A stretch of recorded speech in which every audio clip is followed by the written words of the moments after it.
But थोड़ा सा आपको पेशेंस बना के रखना होगा और धैर्य रखिए। धैर्य रखने के बाद ही सफलता मिलता है। अगर आप जो है ना, आप में स्थिरता नहीं है, ठीक है, तो फिर आप नहीं कर पाएंगे। ठीक है, तो चलिए शुरू करते हैं। पहला क्वेश्चन है प्यारे बच्चों, ये आपको दिख रहा होगा, बोर्ड पे लिखा हुआ है पहला क्वेश्चन। फिर से हम यहाँ लिख रहे हैं x + y = 4, ये समीकरण आपका 1 है। दूसरा है x - y = 4, ये समीकरण 2 है। ठीक है प्यारे बच्चों, ये समीकरण 1 और ये समीकरण 2। आप इसमें करना क्या है, आपको आपकी इच्छा और आपकी मर्जी, आप जैसा चाहें वैसा कर सकते हैं। ठीक है, आपका मर्जी है कि आप समीकरण 1 से चलें या समीकरण 2 से चलें, वो आप पे डिपेंड करता है कि आपको कौन सा सूट कर रहा है। लेकिन जहां तक आप मेरे हिसाब से अगर चाहेंगे तो आप ऐसे झंझट में ना पड़िएगा जिससे कि फ्रैक्शन में आ जाए।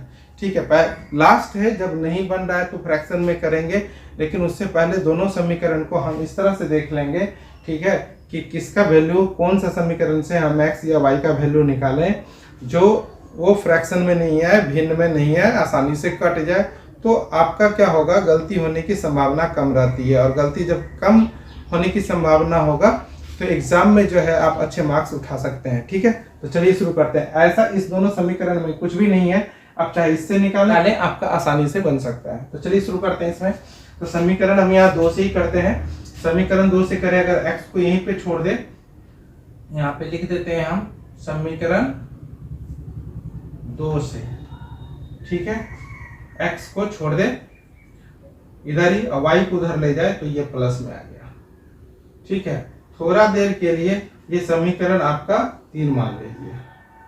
1 2 दिया हुआ ही है, तीसरा हमने निकाला है। ठीक है, अब क्या कीजिए, इस x का मान समीकरण 1 में रखना है। ठीक है, x का मान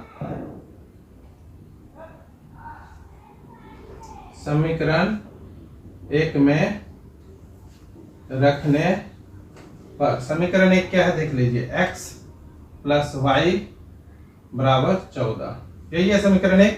अच्छा, अब यहाँ पे जो है x का मान समीकरण 1 में रखने पर x का मान क्या आया है देख लीजिए, 4 + y, ये x का वैल्यू है, और 1 y तो पहले से 14।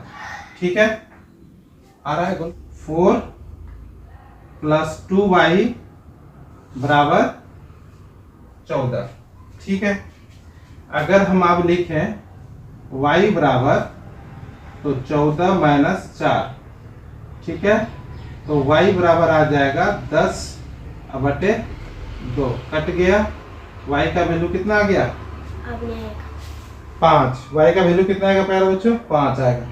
अगर y का वैल्यू 5 आ रहा है तो आप चाहें तो यहां से आप y का मान, अगर समीकरण आप किस में रखते हैं, 3 में। ठीक है, समीकरण 3 में y का मान समीकरण 3 में,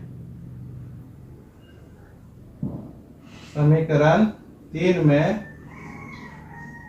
रखने पर, समीकरण 3 का है प्यारे बच्चों, इसीलिए हम बताए थे। ठीक है, ये रहा समीकरण आपका 3, 4 + y। ठीक है, तो 4 में 5 जोड़ देंगे, कितना आ जाएगा, 9।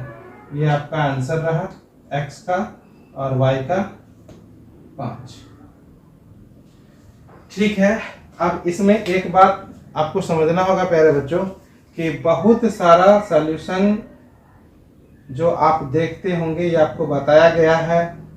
ठीक है, तो यहाँ पे आपको समीकरण सिर्फ 1 और 2 दिया गया है, और समीकरण यहाँ पे 3 नहीं लिखा हुआ होता है। ठीक है, यहाँ पे बस x का मान हम निकाल लिए और यहाँ लिखते हैं x का मान समीकरण 1 में या 2 में रखने पर, ऐसा करके। और फिर ये जो वैल्यू जो है 5, और इस 5 को हम कहाँ रखते हैं, समीकरण 1 में या 2 में। ठीक है प्यारे बच्चों, लेकिन अस्थिर से समझिएगा, ये भी अगर इसमें रखें चाहे इसमें रखें, ये 5 का मान फिर से आपको ये सॉल्यूशन करना ही पड़ेगा। बात समझ रहे हैं ना। तो जब आप एक बार निकाल लिए तो उसी में y का वैल्यू रख दीजिए, ठीक है, x का वैल्यू रख दीजिए, ठीक है, तो वो आपका वैल्यू निकल जाता है।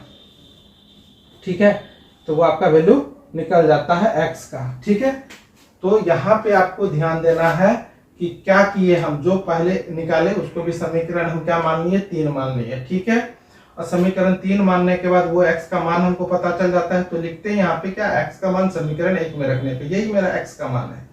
ठीक है, तो समीकरण हम किस में रखे, 1 में रखे, 1 में देख लीजिए वही है, और रखने के बाद मेरा y का वैल्यू निकल गया। जो y का वैल्यू आया तो हम ये 1 में या 2 में ना रख के प्यारे बच्चों, सीधा अगर 3 में रखते हैं तो खटाक से मेरा जो है ना x का भी वैल्यू पता चल जाता है। ठीक है, तो थोड़ा समय बचाना, तो बूंद बूंद ही घड़ा भरता है ना प्यारे बच्चों, तो थोड़ा थोड़ा ही समय, अगर 10 क्वेश्चन में बचाए 1-1 मिनट, तो 10 मिनट आपका बच गया। ठीक है, तो ये रहा आपका तरीका। ठीक है, तो आप इसको फॉलो कीजिए। ठीक है।